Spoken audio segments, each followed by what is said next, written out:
The body changes so much after having a baby. Many women suffer with incontinence. What is it and why does it happen? Dr. Marjorie Dixon is here to explain. Thank you for talking to us about this. What is incontinence? It's the involuntary loss of urine. So you're not controlling it, and then you pee. And then you pee. And there are a variety of types of incontinence. Okay. There's the one that, you know, you're with your kids bouncing on a trampoline, and then it's like, oh. Trickles? Yeah, that comes with exercise or with lifting heavy things. So that's called stress, when you're doing something and then you have a little bit of urine loss. Yeah. And then there's the other type that's called urge incontinence.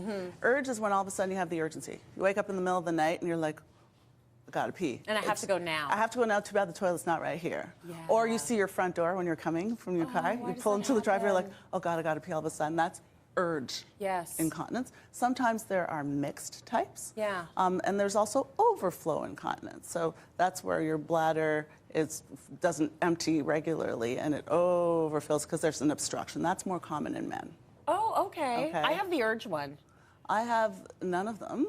Yeah, well, why are you bragging right now? I'm not bragging. My babies flew out, right? And so it's just my pelvic We didn't floor. need you to add to the conversation in that way. Well, you know, but if I laugh really hard, I might. So that's some stress. So that's stress urinary incontinence, when you have a big belly laugh and whoop. Oh, there it is. Why does it happen after having a baby? Well, your pelvic floor is muscle, right? Right. And when you get pregnant and your uterus grows, your intra-abdominal contents add pressure to your pelvic floor. It has to support all of that stuff. Right. And then also the hormones of pregnancy can loosen up that. Yeah. But imagine then you push a baby out, especially when you have a large baby, and you push it through the muscle of the pelvic floor. They're made to accommodate and do that, but it adds strain and stress. It stretches it all out. Sometimes there can be some nerve damage when you deliver a very large baby, or just have a delivery of a baby that's large for you. Yeah. And the suspensory ligaments that suspend the bladder, that hold the bladder in place, sort of let loose too. And so that's why after having a baby, it's more common. How common is it? Very common. Actually, incontinence, you know, they range. They'll say it's from 25% of women up to 50% of women. Then after the age of 65, 75% of women. Oh, so most of us. Yeah, most of us eventually. Yeah, it's not quite death and taxes, but right. You're right. But incontinence is very common, and it's a little less stigmatized, I think, than it used to be. Like you see ads for urinary incontinence stuff on TV all the time. I buy leak-proof panties from Knix now. Yeah.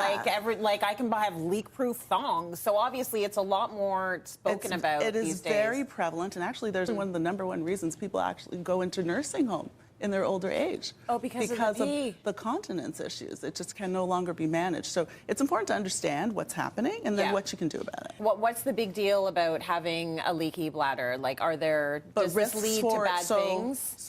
Well, it can lead to bad things. Leaking urine is never fun. Okay. And some people find it embarrassing. It affects your daily life, your quality of daily living. Imagine thinking about, some people map out bathrooms where they are because they're like, I need to know where the bathroom is because I gotta go.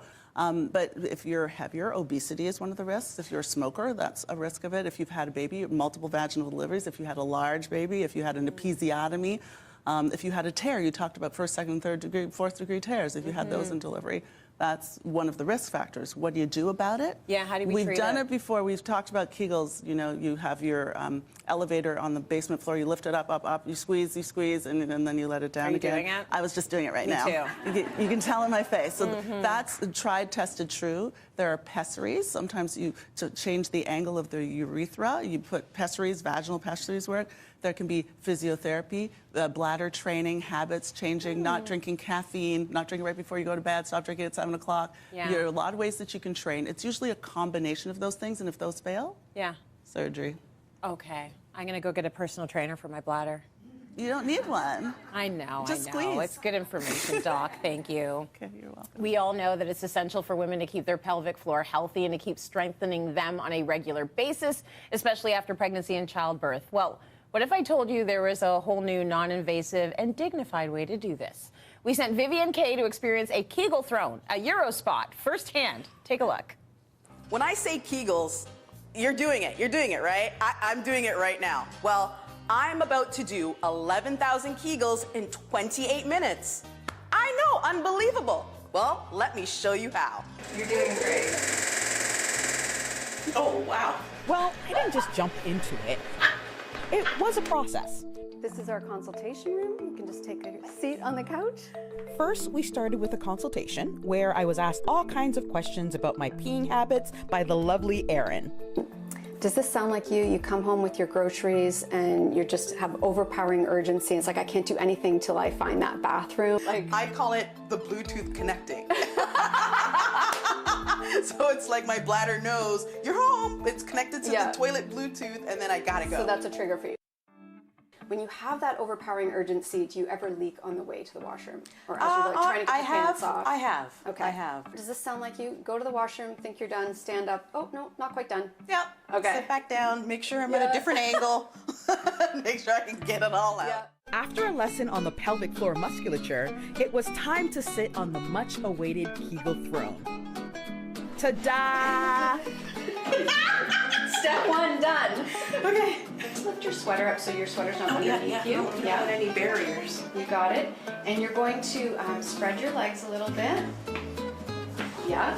Okay. And next we're going to do a little lift and spread of our bum. So we want to get, I'm trademarking lift and spread. We want to get our bum out of the way so that we can get our perineum down on the chair. And then just rest your hands, Vivian, on your knees. That's fine.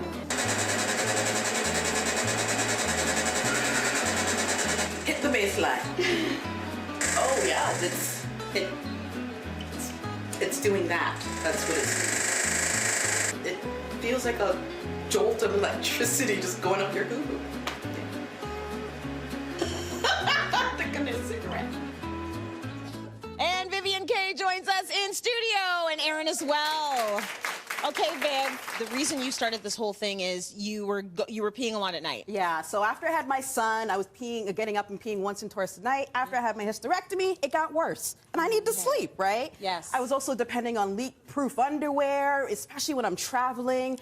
And, you know, I was avoiding drinking water. You know I love to drink water and mind my business. I couldn't drink the water because I was too busy. I didn't want to pee as much, right? Yes. So this. So this, we all want to know, like, did it work for you? Yes. It worked for So you. before, I used to pee 2 to 3 times a night. Now I sleep through the night. I used to be able to just pick up a blueberry. Yeah. Now I'm picking up kiwis. Okay. Yeah. Very nice. Yeah. I love that you tried it out. I'm going to try it out now. So we brought Erin in because I'm going to try it. Yes. We don't have a lot of time, but tell me what to do. Okay, I want you to sit in the middle of the chair. Okay. Move back. Move back a little bit more. Tee-hee-hee. Move back a little tiny bit more. Oh, Okay. yeah. How does it feel? A little bit more. Okay. How does it feel? Well, it's not like I just didn't know what to expect. So it's like it's Stimulating your pelvic floor muscles. That. And so what's happening is it's strengthening the muscle that's been damaged for whatever reason. Yeah. And at the same time, it's creating a neuromuscular connection, kind of a reboot between your brain, your bladder, and your pelvic floor. My so that face those is things like are this because I talking. don't know what to do about this feeling. It's not terrible. It's not It's a bad not feeling. bad, No. but it's almost like it's being vigorously massaged. So you feel it. Is this covered by OHIP, by the way, for those of us in this province, in Ontario? Not by OHIP, but partially covered by your benefits, so physiotherapy benefits, because try and get it right. Oh, that's really... That's the spot? That's the spot. Yeah. Okay, so how long would you... So how many sessions would you do? We'd see you 6 times, so twice a week over 3 weeks. And then on top of that, we're going to do everything Dr. Dixon said. We're going to talk about your lifestyle, your behavior, your... you know, what you're consuming, to also try and make those changes too. Erin, thank you so much for this. Viv, you like to